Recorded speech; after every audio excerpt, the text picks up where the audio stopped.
Do'stim birinchi mayda, tokka narx o'zgarmaydi desam ishon urmagin, buni ko'plar bilmaydi. Endi 201 kilovatdan 500 kilovatgacha narxi tushdi, 100 so'm kamaydi.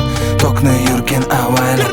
O'smirlarimiz muddatidan oldin yo'llanma oldi chempionatiga. Gap yo'q bolaga bunday qilayotgan harakatiga. Omma tilib qolamanki o'tgan jahon sayohatida. Bo'lalar qattim.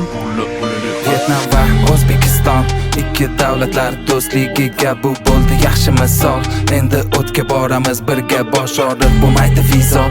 Kutish qoldi yozgi sezon.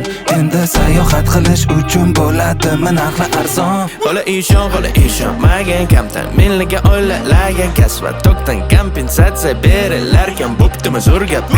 Urgutda bir hodisa bo'ldi, maktab direktori tushdi qo'lga, sotmoqchi edi giyohvand moda narxi 12,000 dollar. Esprimo efirda jaydarib qildik Radmir bilan 30 ga yetding yo 20, nechida yoshing yo chegirma.